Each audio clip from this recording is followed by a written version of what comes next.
Earthworm जो है इसमें वेल डेवलप्ड एक्सक्रीटरी सिस्टम है, ऑर्गन है, और इनको बोलते हैं मेटानेफ्रीडियम। मेटानेफ्रीडियम जो है ये अर्थवर्म की सेगमेंटेड बॉडी है। ये एक सेगमेंट उसका दिखाया हुआ है, यानी ये से अगले वाला सेगमेंट होगा, ये इसका पिछला वाला सेगमेंट होगा। तो एक सेगमेंट, तो इसकी दो ओपनिंग होती हैं इस ऑर्गन की।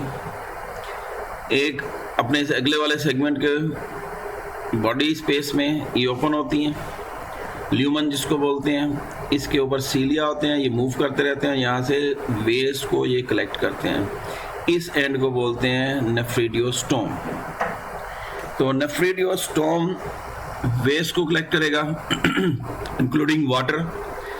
फिर ये इसकी ट्यूब्यूल्स में से जब गुजरता है तो इसके इर्द गिर्द जो है कैपिलरी सिस्टम है, blood capillary system.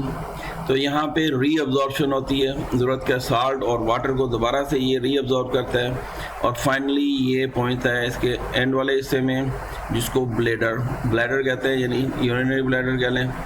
Urinary bladder में पहुँचते हैं, यहाँ पे थोड़ी देर के लिए स्टोरेज होता है, और फिर ये बॉडी सरफेस के ऊपर एक पोर है, नेफ्रिडियोपोर। ये सेम वर्ड उसी तरह जैसे प्लेनेरिया में यूज़ हुआ है यहाँ पे भी। तो नेफ्रिडियोपोर के ज़रिए से इसको बॉडी से बाहर खारिज कर दिया जाता है। तो ये नेफ्रिडिया ये पूरा एक जो है ऑर्गन है। हर एक के अंदर सेगमेंट के अंदर दो होंगे, क्योंकि ये इसका एक ओपनिंग अपने से पहले वाले सेगमेंट में होगी और बाकी सारा दूसरे सेगमेंट में होगा। इसी तरह से इस सेगमेंट के अंदर पिछले वाला जो है उसकी ओपनिंग यहाँ पे मौजूद होगी। तो यहाँ इस सेगमेंट से जो वेस्ट कलेक्ट करेगा अगले वाले का जो है ऑर्गन करेगा नेफ्रिडियम करेगा।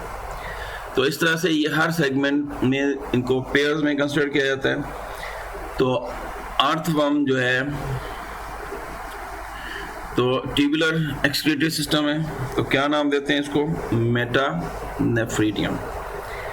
तो हर सेगमेंट में ये किस शक्ल में है? पेयर्स की शक्ल में है।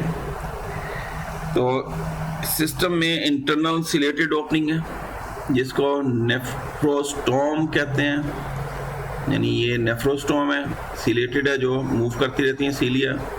तो अपने से अगले वाले सेगमेंट से वेस्ट कलेक्ट करती हैं।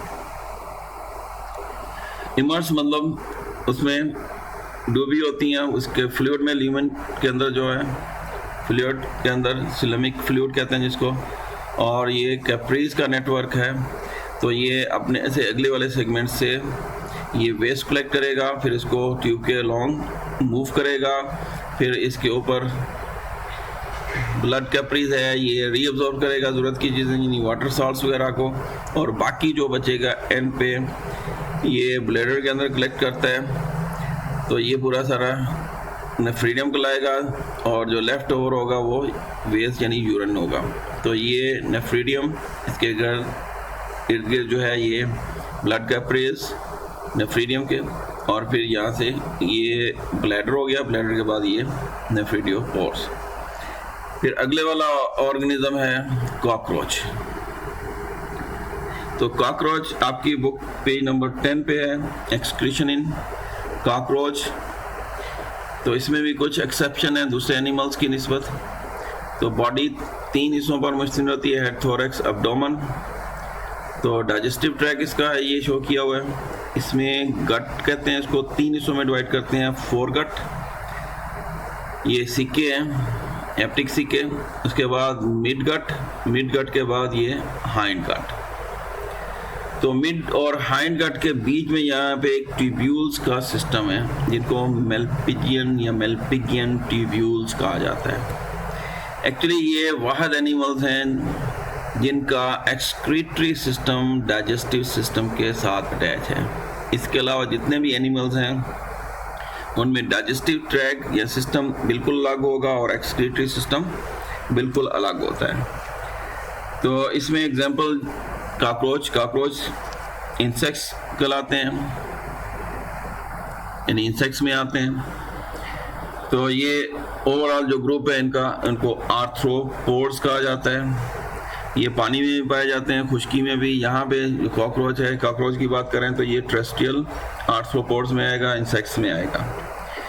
तो एक्सक्रीटरी स्ट्रक्चर जो है इन्होंने जो अडॉप्ट किया है, ये इसकी बॉडी के अंदर जो कैविटी है जिसको साइनसिस, लेकिन स्पेसिफिकली जो है इनके रिलेटेड हो तो इसको हीमोलिम्फ कहा जाता है, क्योंकि ये ओपन ब्लड सर्कुलेटरी सिस्टम है, ब्लड भी फ्लो करता है इन जो स्पेसिस हैं, इसलिए इनको हीम से और लिम्फ, हीमोलिम्फ कह दिया जाता है। तो स्पेसिस यानी साइनसिस के अंदर ये इनको नाम देंगे। तो जो सिस्टम है जिसके ज़रिए से ये एक्सक्रीशन में इन्वॉल्व है, तो ये मेलपिजियन ट्यूब्यूल्स हैं।